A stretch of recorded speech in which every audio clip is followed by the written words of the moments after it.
नमस्कार दोस्तों, मैं संदीप स्वागत करता हूं आपका करियर प्लैनेट की ऑनलाइन क्लासेस में। दोस्तों, बेसिक कंप्यूटर कोर्स की इस श्रृंखला में आज हम सीखने वाले हैं नोटपैड के बारे में। जी हाँ दोस्तों, जैसा कि इसका नाम है नोटपैड। आप जितने भी नोट्स बनाना चाहें या जल्दी से कोई टेक्स्ट टाइप करना चाहें और उसे सेव करना चाहें तो उसके लिए नोटपैड एक बहुत ही उपयोगी एप्लीकेशन है। आज की वीडियो में हम कंप्लीट नोटपैड के बारे में सीखने वाले हैं। यह एप्लीकेशन विंडोज़ ऑपरेटिंग सिस्टम के साथ ही आपको मिल जाती है। जैसे ही आप अपने सिस्टम में ऑपरेटिंग सिस्टम इंस्टॉल करते हैं, ऑटोमेटिकली ये ऐप भी नोटपैड के नाम से आपके सिस्टम में इंस्टॉल हो जाती है। इसे हमें अलग से इंस्टॉल करने की आवश्यकता नहीं होती। जिस तरह से हम MS ऑफिस में माइक्रोसॉफ्ट वर्ड यूज़ करते हैं, ठीक उसी तरह से नोटपैड भी है। आप यूँ कह सकते हैं कि नोटपैड वर्डपैड का छोटा भाई है। सबसे छोटा भाई नोटपैड, उससे बड़ा भाई वर्डपैड और फिर सबसे बड़ा भाई है माइक्रोसॉफ्ट वर्ड, जो कि माइक्रोसॉफ्ट ऑफिस पैकेज का एक सॉफ्टवेयर है। तो दोस्तों, हम कंप्यूटर जब सीखने की शुरुआत करते हैं तो सबसे पहले हम लोगों को नोटपैड सीखना होता है, उसके बाद वर्डपैड और उसके बाद हम माइक्रोसॉफ्ट वर्ड की तरफ चलते हैं। तो आज की क्लास में हम डिटेल में नोटपैड के बारे में सीखने वाले हैं। दोस्तों, आगे बढ़ने से पहले मेरा आपसे निवेदन है, यदि अभी तक आपने हमारे चैनल को सब्सक्राइब नहीं किया है तो प्लीज़ अभी कर लीजिए। आइए शुरुआत करते हैं। दोस्तों, नोटपैड को स्टार्ट करने के लिए सबसे आसान तरीका है कि आप डेस्कटॉप स्क्रीन पर दिखाई देने वाली टास्क बार पर जो सर्च बॉक्स है, उस सर्च बॉक्स में नोटपैड टाइप कर दीजिए। जैसे ही आप नोटपैड यहाँ टाइप करेंगे तो आपको ऊपर की तरफ नोटपैड डेस्कटॉप ऐप ऐसा दिखाई देगा और आपको जस्ट एंटर प्रेस करना है। जैसे आप एंटर प्रेस करेंगे, notepad application, notepad software open हो जाएगा। दूसरा मेथड है कि आप स्टार्ट मेनू को ओपन कर लीजिए, ऑल ऐप्स में जाइए और नीचे स्क्रॉल डाउन करते हुए आपको W पर आना है। जैसा कि मैंने आपको पहले बताया था, यहाँ सारे प्रोग्राम्स अल्फ़ाबेटिकल ऑर्डर में आपको मिलेंगे और ये जो नोटपैड है ये हमें मिलता है विंडोज़ एसेसरीज सेक्शन में। इसलिए हमें स्क्रॉल डाउन करते हुए नीचे की तरफ आना है, विंडोज़ एसेसरीज, और यहाँ पर हमें मिलेगा नोटपैड। ये इसका दूसरा मेथड हुआ। लेकिन सबसे इजी मेथड होता है कि आप अपने नोटपैड एप्लीकेशन का शॉर्टकट अपनी डेस्कटॉप स्क्रीन पर बना लीजिए। अब शॉर्टकट किस तरह से बनाना है तो उसके लिए भी मैंने पहले भी बताया था कि आप स्टार्ट मेनू में प्रोग्राम को एक्सेस कीजिए और उसे ड्रैग एंड ड्रॉप करते हुए अपनी डेस्कटॉप स्क्रीन पर लेकर आइए। स्टार्ट मेनू में हमें नोटपैड दिखाई दे रहा है, हम यहाँ से इसे ड्रैग करते हुए अपनी डेस्कटॉप स्क्रीन पर लाकर यहाँ पर छोड़ देंगे। तो अब हमारा नोटपैड एप्लीकेशन का शॉर्टकट बन गया है और डबल क्लिक करते ही नोटपैड एप्लीकेशन ओपन हो जाएगी। दोस्तों, और भी कई मेथड होते हैं जिनके माध्यम से, जिनका प्रयोग करते हुए हम नोटपैड को ओपन कर सकते हैं, लेकिन अभी हम कंप्यूटर सीखने की शुरुआत कर रहे हैं तो शुरुआत में आपको इन तीनों मेथड में से जो मेथड आसान लगे, ठीक लगे, आप उसका उपयोग कर सकते हैं। अब नोटपैड एप्लीकेशन ओपन होने के बाद सबसे पहले आपको ऊपर की तरफ ये जो बार दिखाई दे रही है जहाँ अनटाइटल्ड नोटपैड लिखा हुआ है, इसे हम लोग कहते हैं टाइटल बार। यहाँ पर हमारे डॉक्यूमेंट का टाइटल यानी शीर्षक हमें दिखाई देता है, इसलिए इसे टाइटल बार कहा जाता है। इस टाइटल बार पर आपको अपने डॉक्यूमेंट का नाम दिखाई देगा और 3 बटन यहाँ पर दिखाई दे रहे हैं। एक मिनिमाइज बटन, मैक्सिमाइज बटन और क्लोज बटन। मिनिमाइज बटन पर जब हम क्लिक करेंगे, इस माइनस के साइन पर जब आप क्लिक करेंगे तो ऑटोमेटिकली आपका जो नोटपैड है वो टास्क बार में आकर सेट हो जाएगा। फिर से इसे ओपन करना है तो आप टास्क बार पर दिए गए नोटपैड के आइकन पर क्लिक करेंगे तो ये फिर से ओपन हो जाएगा। इसी तरह से इसकी के पास में आपको मिलेगा मैक्सिमाइज बटन। जैसे आप इस पर क्लिक करेंगे तो ऑटोमेटिकली हमारा नोटपैड एप्लीकेशन पूरी स्क्रीन पर मैक्सिमाइज हो जाएगा, बड़ा हो जाएगा। और लास्ट में दिया गया है क्लोज बटन, जिसके माध्यम से हम नोटपैड को क्लोज कर सकते हैं। तो ये 3 बेसिक बटन्स यहाँ पर आपको मिलेंगे। यदि आप सीधे नोटपैड को मैक्सिमाइज करना चाहते हैं तो टाइटल बार पर आपको जस्ट डबल क्लिक करना है। डबल क्लिक करते ही ये ऑटोमेटिकली मैक्सिमाइज हो जाएगा और फिर से आप डबल क्लिक करेंगे तो ये रिस्टोर हो जाएगा, यानी जैसा इसकी पहले डिफ़ॉल्ट साइज़ थी, लंबाई चौड़ाई जैसी पहले थी वैसी वापस हो जाएगी। इसी तरह से माउस को नोटपैड के कोने पर ले जाएंगे, एजेस पर ले जाएंगे, तो यहाँ से भी आप इसकी साइज़ को सेट कर सकते हैं। लंबाई चौड़ाई जिस तरह से आपको सेट करनी है, आप एक साथ एक से अधिक एप्लीकेशंस को ओपन करना चाहते हैं तो उसके लिए आप यहाँ से साइज़ भी सेट कर सकते हैं। दोस्तों, टाइटल बार के बाद हमें यहाँ पर मेनू दिखाई दे रहा है। मेनू मीन्स लिस्ट दिखाई दे रही है फाइल, एडिट, फॉर्मेट, व्यू और हेल्प। ये बेसिक मेनूज हैं, बेसिक लिस्ट हैं जिनमें अलग अलग कमांड्स के माध्यम से हमें काम करना होता है। जैसा कि इस सॉफ्टवेयर का नाम है नोटपैड। यहाँ पर हम सिंपल टेक्स्ट टाइप कर सकते हैं, ऐसा टेक्स्ट जिसमें आपने कोई फॉर्मेटिंग ना की हो। फॉर्मेटिंग मीन्स ज़्यादा डिज़ाइन नहीं की हो, कलर, सुपरस्क्रिप्ट, सबस्क्रिप्ट, बहुत सारे ऐसे डिज़ाइन वाले टेक्स्ट हाइलाइटर, इस तरह के ऑप्शंस जिनके माध्यम से हम अपने अक्षरों को, अपने कैरेक्टर्स को जो हम टाइप करते हैं उन्हें डिज़ाइन करते हैं। तो यहाँ पर डिज़ाइनिंग को हम फॉर्मेटिंग कहते हैं। तो इस नोटपैड एप्लीकेशन में हम टेक्स्ट को ज़्यादा फॉर्मेट नहीं कर सकते, टेक्स्ट को ज़्यादा डिज़ाइन नहीं कर सकते। सिंपल टेक्स्ट टाइप करने के लिए ही हमें नोटपैड एप्लीकेशन का यूज़ करना होता है। यहाँ मैं सबसे पहले कुछ टेक्स्ट टाइप कर लेता हूँ। दोस्तों, नोटपैड में आप टाइपिंग की प्रैक्टिस भी कर सकते हैं, लेकिन शुरुआत में यदि आपने अपने नोटपैड एप्लीकेशन की साइज़ को छोटा कर रखा है तो आपको एक समस्या आ सकती है। जैसे मैं यहाँ टाइप कर रहा हूँ तो आप देख रहे हैं लगातार टेक्स्ट चलता ही जा रहा है, लाइन ख़त्म ही नहीं हो रही है। तो ऐसी समस्या आपके सामने भी आ सकती है। नोटपैड में जब आप टाइप करते हैं और यदि आपकी लाइन्स एंड नहीं हो रही है, नेक्स्ट लाइन में कर्सर नहीं आ रहा है, तो ऐसी स्थिति में आपको फॉर्मेट मेनू में जाना है और यहाँ आपको मिलेगा वर्ड रैप। इस वर्ड रैप ऑप्शन पर आप क्लिक कर दीजिएगा। जैसे आप यहाँ क्लिक करेंगे तो नोटपैड एप्लीकेशन का जो लास्ट एंड है उस एंड तक ही आप जो टेक्स्ट टाइप करेंगे वो जाएगा और उसके बाद ऑटोमेटिकली कर्सर नीचे वाली लाइन में आ जाएगा। यदि आपने साइज़ को बड़ा कर रखा है तो कोई दिक्कत नहीं है, आप सिंपल टाइप करते चलिए, आपका कर्सर नेक्स्ट लाइन में ऑटोमेटिकली आने लगेगा। तो इस तरह से आप कोई भी टेक्स्ट जो टाइप करना चाहें टाइप कर लीजिएगा और ऊपर दिए गए इन सारे ऑप्शंस को यूज़ कीजिएगा, इनकी प्रैक्टिस कीजिएगा। फर्स्ट फाइल मेनू में आपको दिखाई दे रहा है न्यू। इट मीन्स यदि हम कोई नया डॉक्यूमेंट ओपन करना चाहते हैं तो हमें न्यू ऑप्शन का यहाँ से यूज़ करना होता है।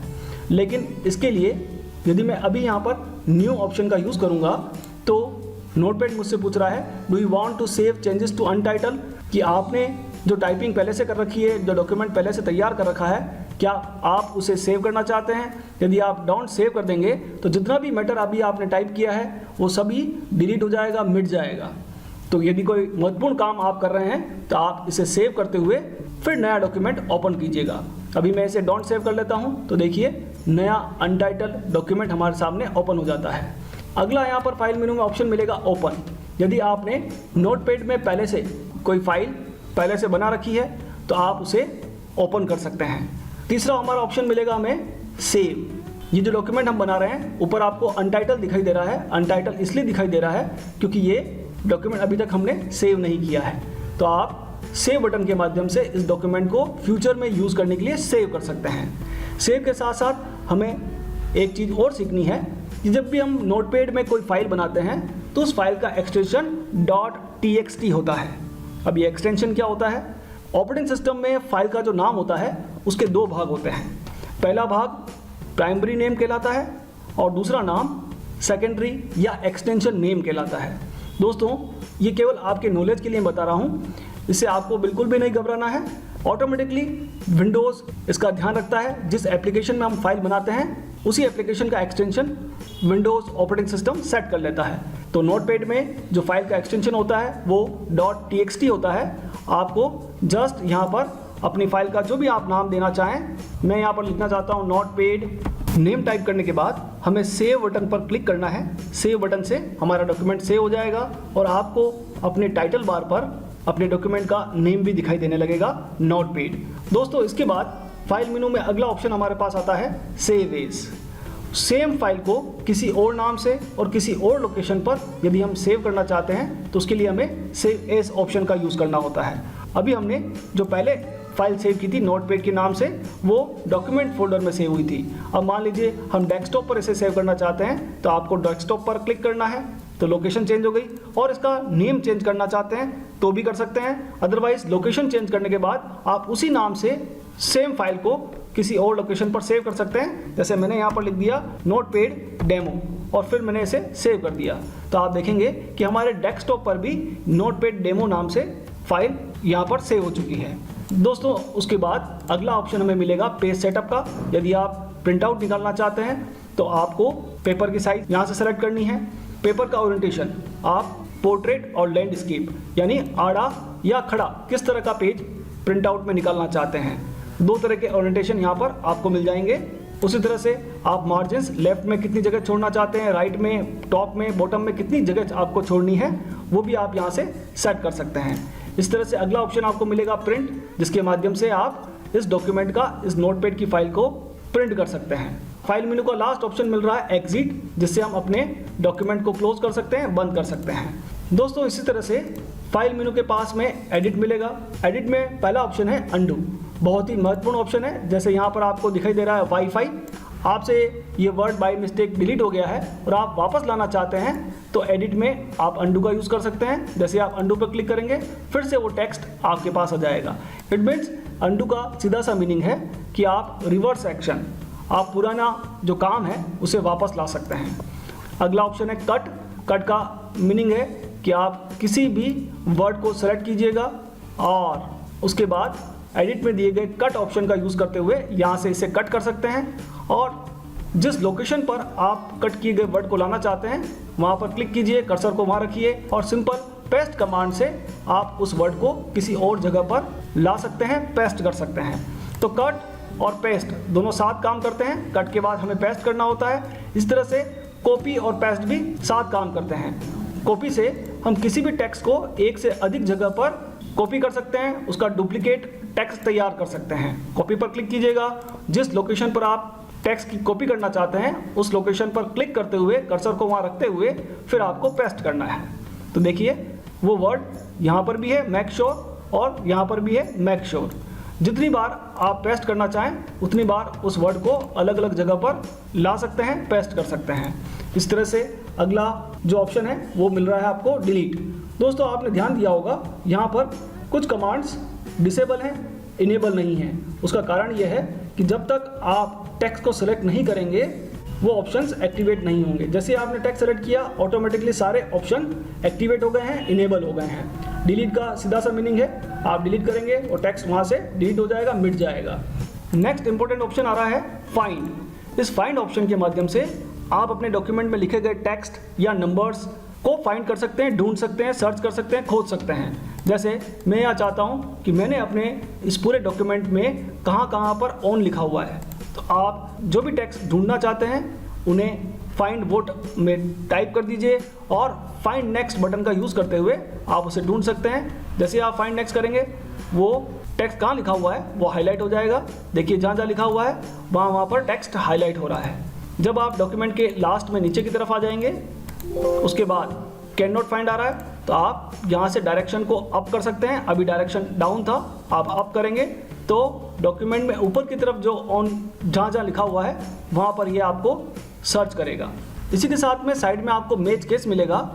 जैसे आपने स्मॉल में लिखा हुआ है ON तो नोटपैड जहाँ जहाँ स्मॉल लेटर्स में ON लिखा हुआ है उन्हें सर्च करेगा। यदि आप इसे कैपिटल टाइप कर देते हैं और फिर सर्च करते हैं तो दोस्तों नोटपैड बता रहा है कि कैपिटल ON कहीं पर भी लिखा हुआ नहीं है। मैच केस से आप स्मॉल लेटर्स को अलग से फाइंड आउट कर सकते हैं और कैपिटल लेटर्स को अलग से फाइंड आउट कर सकते हैं। अगला ऑप्शन आपको मिलेगा फाइंड के बाद फाइंड नेक्स्ट, जो कि हमने फाइंड से ही कंप्लीट कर लिया था, फाइंड नेक्स्ट। इस तरह से अगला ऑप्शन है रिप्लेस। एक वर्ड की जगह पर, एक शब्द की जगह पर दूसरा शब्द लाने के लिए हमें रिप्लेस कमांड का यूज़ करना पड़ता है। इसमें आपको दो टेक्स्ट बॉक्स दिखाई दे रहे हैं। पहला फाइंड व्हाट, आप क्या ढूंढना चाहते हैं। जैसे मैं ढूंढना चाहता हूँ ऑन और उसे रिप्लेस करना चाहता हूँ एप्पल के साथ, APPLE। तो दोस्तों जहाँ जहाँ उसे ऑन मिलेगा उस स्पेलिंग की जगह पर वहाँ पर एप्पल हो जाएगा। आप रिप्लेस करेंगे तो सबसे पहले नोटपैड ऑन को सर्च करेगा और आपको कहेगा कि क्या आप उसे रिप्लेस करना चाहते हैं। आप फिर से रिप्लेस पर क्लिक करेंगे, ऑन हट जाएगा और वहाँ पर एप्पल टाइप हो जाएगा। देखिए वहाँ पर एप्पल टाइप हो चुका है। और यदि आप चाहते हैं कि सब जगह पर जहाँ जहाँ ON आ रहा है वहाँ सभी जगह पर एक साथ एप्पल हो जाए तो आप उसे भी रिप्लेस ऑल के माध्यम से रिप्लेस कर सकते हैं। अगला हमारा कमांड है एडिट मेनू के अंदर गो टू। दोस्तों गो टू कमांड तभी काम करेगा जब आप नोटपैड के नीचे स्टेटस बार को ऑन करेंगे। स्टेटस बार को लाने के लिए आपको व्यू मेनू में स्टेटस बार पर क्लिक करना है। लेकिन दोस्तों यहाँ पर एक ट्विस्ट है। अभी आप देख रहे होंगे ये जो स्टेटस बार ऑप्शन दिया गया है ये अभी एक्टिवेट नहीं है। दोस्तों ये तभी एक्टिवेट होगा जब आपने फॉर्मेट मेनू में दिए गए वर्ड रेप ऑप्शन को क्लोज कर दिया होगा। जब आप इसे क्लोज कर देंगे और फिर आप स्टेटस बार को एक्टिवेट करेंगे तो स्टेटस बार नीचे एक्टिवेट हो जाएगी। आप नीचे की तरफ देखिएगा, नोटपैड के बॉटम में आपको लाइन 1 कॉलम 1 इस तरह से दिखाई दे रहा है। अब आप जब एडिट मेनू में जाकर गो टू कमांड पर क्लिक करेंगे तो ये एक्टिवेट हो जाएगा और इसके माध्यम से गो टू आप किस लाइन नंबर पर जाना चाहते हैं वो लाइन नंबर आप यहाँ टाइप कीजिएगा, ऑटोमेटिकली कर्सर उस लाइन में चला जाएगा। सपोज मैं 10th लाइन में जाना चाहता हूँ तो मैंने यहाँ 10 टाइप किया और गो टू पर क्लिक किया तो कर्सर ऑटोमेटिकली 10th लाइन में जा चुका है। इसी तरह से यदि आप फर्स्ट लाइन में आना चाहते हैं फिर से लाइन नंबर 1 टाइप कीजिए और गो टू पर क्लिक कीजिए, कर्सर फिर से फर्स्ट लाइन पर आ गया है। तो ये एक सिंपल सा कमांड है जिसके माध्यम से आप अलग अलग लाइंस पर जा सकते हैं। अगला ऑप्शन है सेलेक्ट ऑल। सारे टेक्स्ट को एक साथ सेलेक्ट करने के लिए इसका हम यूज़ करते हैं। डेट एंड टाइम, जहां हमारा कर्सर होता है यदि वहां हम डेट एंड टाइम लाना चाहते हैं तो वो डेट एंड टाइम यहां पर इंसर्ट हो जाएगी। अगला मेनू है फॉर्मेट। इसमें से वर्ड रेप के बारे में हम पहले पढ़ चुके हैं। इसी में हमें अगला ऑप्शन मिलता है फ़ॉन्ट। दोस्तों आप अपने नोटपैड के डिफ़ॉल्ट फ़ॉन्ट्स को चेंज कर सकते हैं, बदल सकते हैं। उन्हें इटैलिक, बोल्ड इटैलिक भी कर सकते हैं। यहाँ से आप जो भी टेक्स्ट स्टाइल बदलना चाहें उन टेक्स्ट स्टाइल को बदल सकते हैं। आप देखेंगे यहाँ पर सैंपल आपको दिखाई देगा, जैसा आपको अच्छा लगे उस तरह का टेक्स्ट यहाँ से आप सेलेक्ट कर लीजिएगा। जैसे मैंने ये सेलेक्ट किया, साइज़ मैंने यहाँ पर चेंज कर दी और उन्हें बोल्ड ले लिया। बोल्ड लेते हुए ओके करेंगे आपका टेक्स्ट का स्टाइल चेंज हो जाएगा। लेकिन दोस्तों आपने ध्यान दिया होगा यहाँ हमें italic, bold italic font style तो मिलती हैं पर यहाँ पर हमें फ़ॉन्ट कलर देखने को नहीं मिलता, क्योंकि ये एक सिंपल टेक्स्ट एडिटर है। यहाँ आप सिंपल अपने टेक्स्ट को टाइप कर सकते हैं विदाउट फॉर्मेटिंग। ज़्यादा फॉर्मेटिंग के ऑप्शन नोटपैड में हमें नहीं मिलते। अगला मेनू है व्यू, जिसमें स्टेटस बार मैंने अभी आपको यूज़ करके दिखाया। लास्ट मेनू है हेल्प, जिसके माध्यम से आप ऑनलाइन हेल्प को एक्सेस कर सकते हैं। तो दोस्तों बेसिक कंप्यूटर कोर्स की इस क्लास में आज हमने सीखा है कि हम नोटपैड का किस तरह से यूज़ कर सकते हैं। आने वाली क्लासेस में इन्हीं ऑप्शंस को हम फिर से रिपीट करेंगे और डिटेल में इनके बारे में और जानने का प्रयास करेंगे और सीखने का प्रयास करेंगे। यदि आज का हमारा ये वीडियो आपको पसंद आया हो, उपयोगी लगा हो, ज्ञानवर्धक लगा हो तो आप इसे ज़रूर लाइक करें, शेयर करें और कमेंट करें। आज की वीडियो में इतना ही, मिलते हैं अगले वीडियो में। तब तक के लिए खुश रहिए, सीखते रहिए, सिखाते रहिए। वीडियो देखने के लिए आपका बहुत बहुत धन्यवाद।